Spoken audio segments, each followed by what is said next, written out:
My wife and her boss labeled me the village idiot. Revenge exposed them and reclaimed my worth.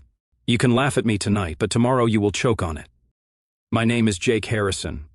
I'm 43 years old, and for more than a decade and a half I've been bound to Rebecca, my wife of 16 years. She's elegant, driven, and ambitious. Someone who long ago carved her place inside the gleaming walls of Sterling & Associates, a design firm that exists in a rarefied world of luxury and prestige. I, on the other hand, live in a very different rhythm of life.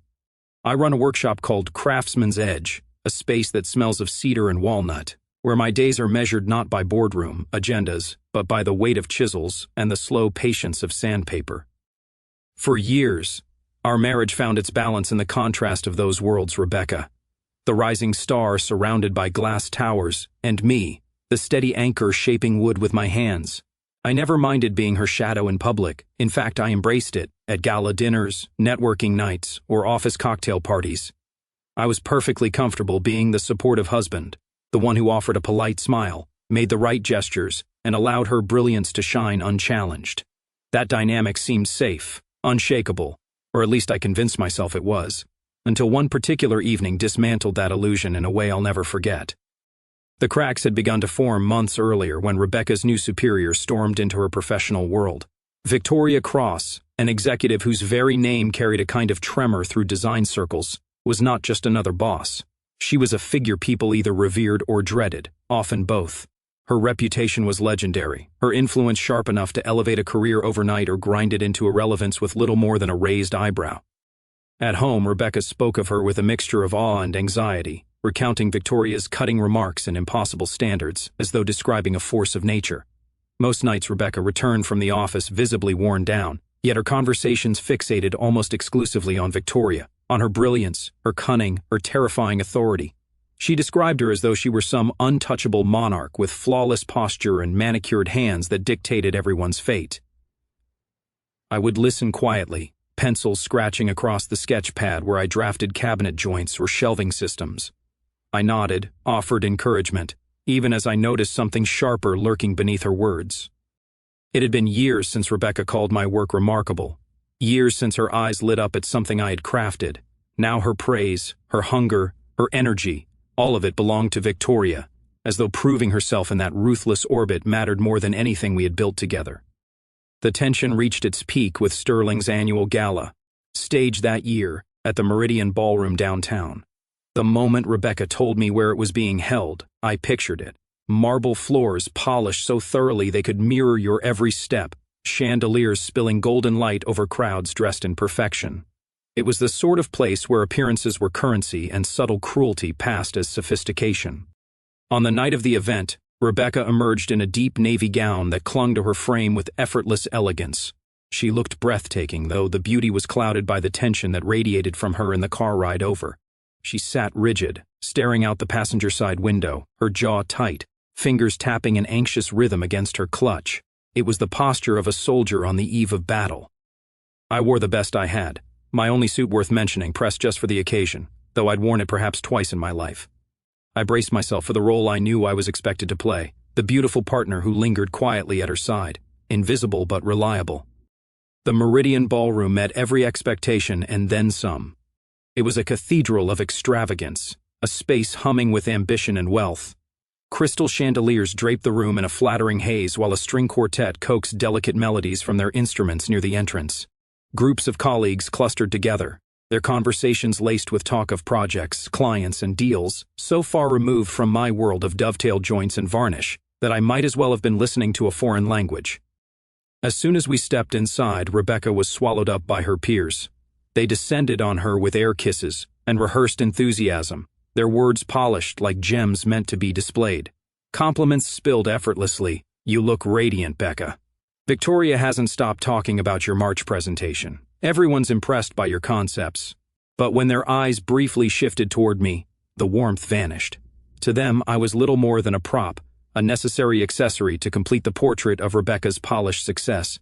They did not ask what I did for a living, nor did they bother with the simplest of courtesies. I was a placeholder, a decorative figure beside her, destined to fade into the background as the evening advanced.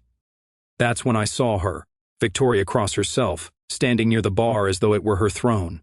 She was exactly as Rebecca had painted her, tall, with silver hair arranged in deliberate precision, makeup applied with flawless artistry, and a posture so commanding it pulled every eye in the room toward her. The people surrounding her leaned in unconsciously, as though seeking warmth from a fire. Then her gaze shifted, settling on Rebecca. A slow smile unfurled across her face. It was not kind, nor was it warm. It was the measured smile of a hunter recognizing prey, an expression that silently demanded, "Prove yourself worthy of my attention." Rebecca inhaled sharply but forced her shoulders back. With a strange smile, she led me toward our assigned table, her movements sharp and deliberate, as though conducting a parade. The table itself was a study in elegance. Linen draped in perfect symmetry, glassware rimmed in gold, name cards positioned with almost surgical precision. I bent to find mine, expecting the neat flourish of Jake Harrison, or perhaps simply guessed of Rebecca Harrison. But my eyes landed on something else, and for a long, paralyzing second, I couldn't believe what I was reading. In looping golden script, the card bore two mocking words, "Village Idiot." The laughter started before I could process it. A ripple of chuckles spread around me, soft at first, then swelling louder, sharper, until it cut across my skin like glass. My chest tightened, my face burned, the humiliation surging hot through me. And Rebecca, my Rebecca, did nothing. She let out a nervous little laugh, her eyes darting toward Victoria as though seeking permission to find it funny too. Victoria, glass raised, smirked in my direction, savoring the cruelty with the calm amusement of a cat toying with a wounded mouse. One of Rebecca's colleagues, a man with a meticulously styled haircut and a vest that probably cost more than my entire wardrobe, snapped a picture with his phone. "Oh man," he said with a grin, "this one's going in the group chat. Classic Victoria." Another woman leaned closer to her companion, trying in vain to suppress her giggles. "This is so her," she whispered, always making a statement, always cutting straight to the core. My fists clenched the linen napkin in my lap until I thought it might rip in two. Fury surged through me, urging me to flip the table, to shatter their perfect crystal glasses, to expose the ugliness of their carefully polished world. But something deeper, steadier, refused to give them that satisfaction. I had spent my adult life building things that endured, cabinets, shelves, crafted pieces that fit together seamlessly and stood the test of decades. I would not let this room of sharks dismantle me with one cruel stunt. So I drew a long, measured breath, and then did the most unexpected thing I could. I calmly pulled out my chair, sat down, folded my hands neatly on the table, and smiled. Not the brittle, artificial smile I had worn all evening, but a genuine one. A smile that said, "I see all of you clearly, and you cannot break me." The laughter faltered. For the first time, Victoria's confident smirk flickered. Rebecca's eyes widened in startled disbelief. Even the man with the phone lowered it, realizing the explosion he'd anticipated wasn't coming. So I said evenly, my voice carrying just enough weight to cut through the uneasy silence, "What's for dinner tonight?" Other than me, obviously. The chuckles that followed were different this time, uneasy, uncomfortable, stripped of their triumph. For a brief moment, the upper hand belonged to me.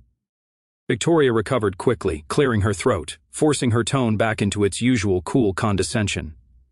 "We're creatives here, Jake," she purred. "We live for irony, for turning expectations upside down. It's harmless fun, nothing more than professionals enjoying themselves." Rebecca leaned close, whispering frantically in my ear, her words trembling with desperation. "Please, babe, it's just a joke. Don't take it so seriously." That's just how Victoria is. Everyone knows she doesn't mean anything by it. Her eyes told a story her lips refused to voice. They shifted restlessly from one face to another, scanning the table, reading every flicker of expression, every smirk and sideways glance. There was no hint of defense in them, no apology for the cruelty that had just played out in front of me. What they revealed instead was calculation. She wasn't worried about my humiliation. She was worried about her own reputation, making sure I didn't unravel her carefully polished image, didn't shatter the fragile approval she had worked years to secure from people whose opinions clearly outweighed the dignity of her own husband. I held her gaze long enough to let the silence stretch into something heavy and uncomfortable. Then I asked, my voice steady, my words deliberate, "Don't do what, Rebecca? Don't embarrass you? Or don't embarrass them?" For a brief second, her eyes clung to mine, then slid away.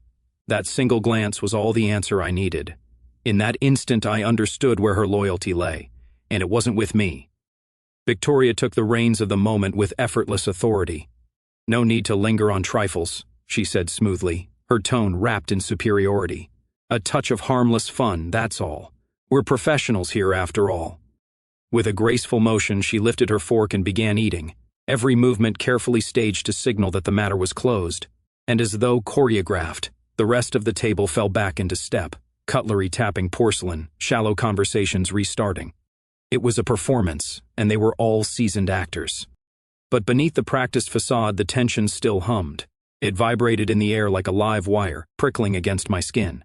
And there in front of me sat the name card, staring up from the white linen like an accusation. Village idiot. 2 words written in gold script, meant as wit, framed as irony. But to me they were something entirely different. A scar branded across the evening, a declaration of how these people truly saw me, a line drawn that revealed their values as clearly as if they had spoken them aloud. By the time we were halfway through the main course, some elaborate creation plated like art, probably costing more than many people earn in a single day. I had already made up my mind. Slowly, deliberately, I rose to my feet. The sound of the chair scraping across the marble floor was sharp and jarring, slicing through the comfortable hum of conversation. It silenced them instantly. Rebecca reacted at once, her hand darting out, clutching at my sleeve. Her whisper was urgent, her voice trembling on the edge of panic. "Jake, please sit down." But her eyes told me the truth once again. They weren't filled with concern for me. They were calculating, desperate, spinning through the ways she might control the fallout, rehearsing explanations to contain the disruption I might cause. She wasn't worried about my pride, she was worried about her own exposure. I eased my arm from her grip, her fingers slipping from my sleeve as though water sliding away. "I'm just stepping out for some air," I said, calm and measured, each word chosen carefully. I smoothed my jacket with one hand, turned from the table, and walked away without hesitation. Behind me, I felt the hush settle over our section like a sudden drop in temperature. Conversation stuttered. Eyes followed me, but I didn't look back. I walked straight toward the bar where I'd spotted Richard Sterling earlier, the president of Sterling & Associates himself. He was deep in conversation with a regional partner, but I'd worked with him enough over the years to know he'd at least give me a moment of his time. Richard had always been respectful during my installations at their offices, praising my craftsmanship and mentioning how much money my custom work had saved them. Each step toward him felt weighted with purpose, carrying every slight and patronizing laugh I'd absorbed over the years. Behind me, I could hear Rebecca's voice calling faintly, but I didn't look back. This conversation was between me and the people who thought they could label me village idiot while still expecting the best of my professional work. Richard turned as I approached, his face lighting up with genuine recognition. "Jake Harrison," he said warmly, extending his hand like a man who remembered an important business relationship. "Craftsman's Edge, of course. Your custom installation saved us a fortune on the Grace property renovation last quarter. Absolutely brilliant work, as always." His praise was practiced but sincere, the kind of appreciation that came naturally to successful businessmen who recognized quality when they saw it. But for the first time in years, I didn't feel the usual gratitude for his acknowledgement. I wasn't here as a grateful vendor seeking approval. I shook his hand firmly, feeling the strength in his grip, and pulled out my phone. The screen lit up with the photo I'd taken at the table, my name card with its elegant gold script spelling out Village Idiot against the white linen tablecloth. Richard's expression shifted from polite confusion to genuine shock as he processed what he was seeing. His smile faded completely, replaced by a deep frown that aged his face 10 years in seconds. "I'm sorry," he said slowly, his voice uncertain. "What exactly am I looking at here?" I kept my voice low but steady, each word chosen with precision. "Ask your VP and her team why they thought it would be funny to put this at my place setting tonight. Ask them why they laughed when I saw it, why they took pictures to share with their colleagues." He stared at the photo, his jaw working silently as the implications sank in. I could see the gears turning in his head, the weight of responsibility shifting as he realized this wasn't just some harmless office prank gone wrong. This was a potential scandal, a public embarrassment that could damage the company's carefully maintained reputation. "Mr. Harrison," he began, his voice now edged with concern and something that might have been fear. "I'm sure there's been some kind of misunderstanding here. Let's sit down somewhere quiet where we can talk this through properly." I shook my head firmly. "I'm not here to negotiate or talk through anything, Richard. I came to this event to support my wife and celebrate her achievements with her colleagues. Instead, I was publicly humiliated at her table, by her team, and by extension, by your company. I leaned in slightly, my voice low enough that only he could hear, but firm enough that he'd never forget what I was about to say. Effective immediately, Craftsman's Edge is cutting all ties with Sterling and Associates. Our 6-year partnership ends tonight. His eyes widened, color draining from his face under the soft glow of the bar lights. Wait, Jake, let's not be hasty here. Your craftsmanship, your reputation, your team, we've always had such a strong working relationship. My team will be fine, I said, my tone final and non-negotiable. We have other contracts with clients who respect both our work and our dignity. Now we'll have more time to focus on people who understand the value of what we bring to their projects. Richard opened his mouth to respond, probably with some corporate damage control speech. But I stepped back before he could start. My heart was hammering against my ribs, but my spine was straight and my voice was steady. I felt a lightness in my chest that I hadn't experienced in years, the freedom that comes with finally choosing yourself over the comfortable shadows you've been hiding in. As I turned to leave, I caught sight of Victoria across the room. Her laughter had frozen on her lips, her wine glass suspended halfway to her mouth, her eyes locked on me with a mixture of confusion and genuine annoyance. She clearly hadn't expected the evening's entertainment to fight back.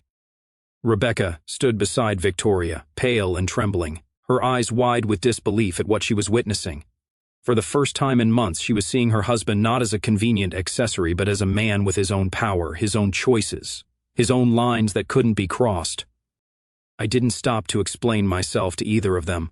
I walked out of that ballroom with my head held high, each step carrying me away from the people who tried to define me, away from the +1 who'd stayed silent for far too long. Outside, the night air was crisp and clean, a relief after the suffocating atmosphere of that dining room. I took a deep breath, watching the city lights twinkle like distant stars, and felt something in me settle that had been rattling loose for years. Behind me, through the glass doors, I could hear Richard's sharp voice cutting through the ambient noise. Victoria. My office. First thing Monday morning. Now. I didn't look back. I got in my car and drove home, already thinking about the future, about the clients who respected me, the projects waiting for my attention, the life I was going to build on my own terms. Rebecca came home hours later.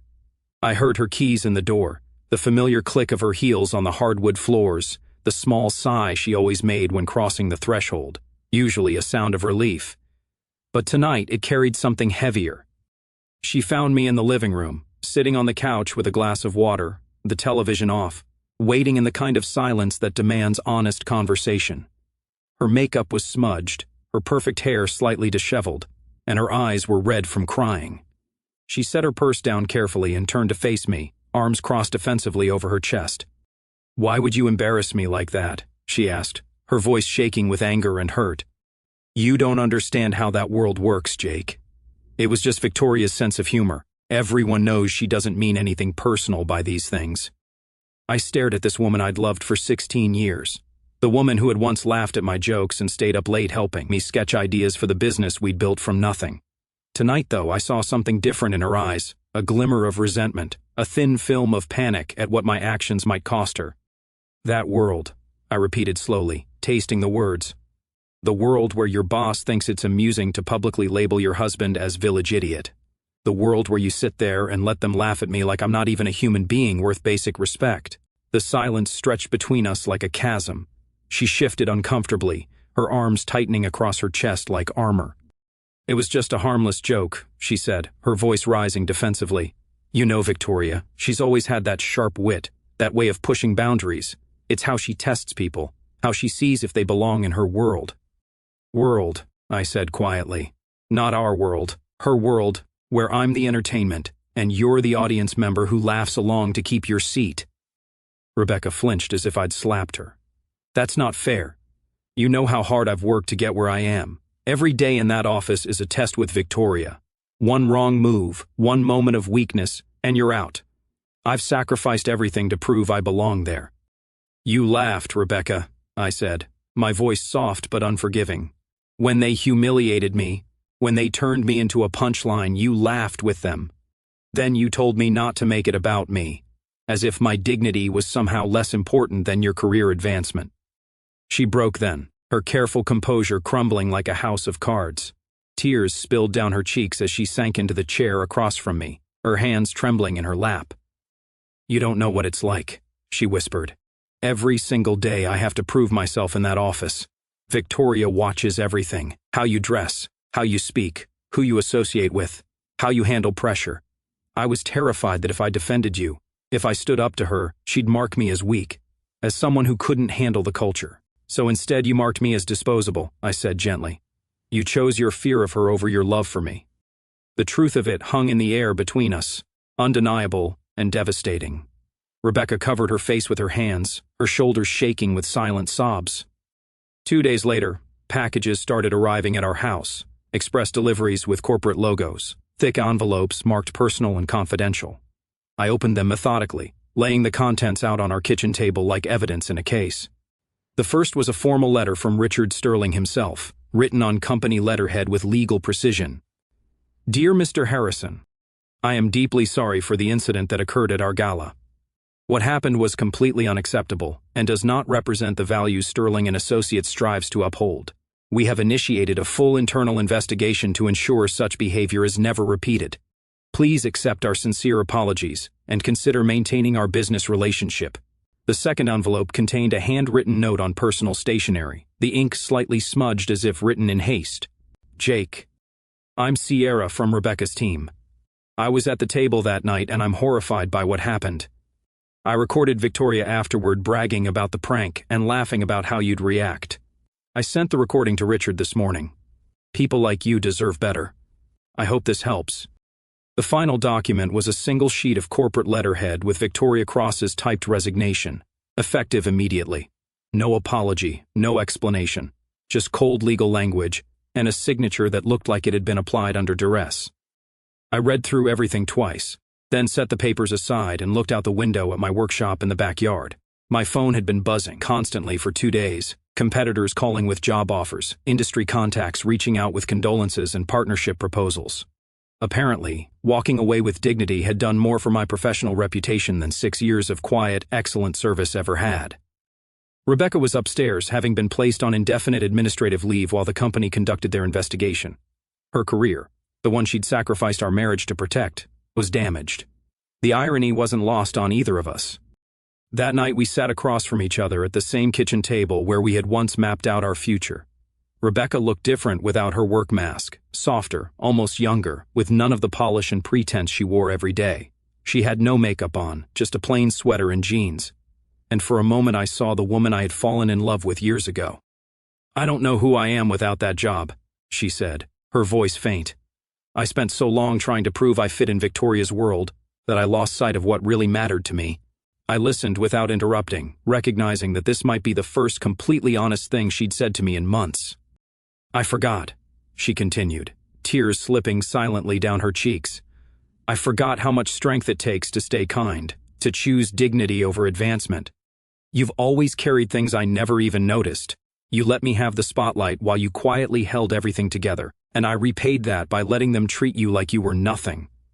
"You didn't just let them," I said gently but firmly. "You joined them. You laughed when they laughed, and then you asked me not to embarrass you by defending myself."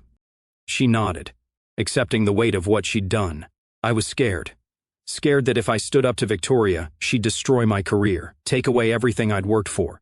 But she destroyed it anyway, didn't she? Because I chose fear over love, ambition over integrity. We talked until late that night, not about reconciliation or fixing our marriage, but about truth, how we'd gotten to this point, the small compromises that had added up to something enormous, the person she'd become, and the person I'd allowed myself to become in response. I didn't make any promises that night about our future together.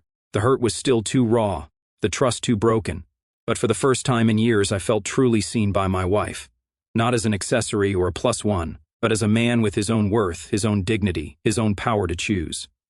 Months later, my work is booming in ways I never thought possible. The same firms that once treated me only as Rebecca's husband now fight to hire me. I'm no longer anyone's tag-along. I'm a builder who knows his worth and won't settle for less than the respect it demands. Rebecca and I are in therapy, trying bit by bit to piece back what slipped away. Some days go well, some don't. At times the trust feels as thin as glass, but we've both changed. She's learning to chase success on her own terms, and I've learned my value doesn't depend on what others think.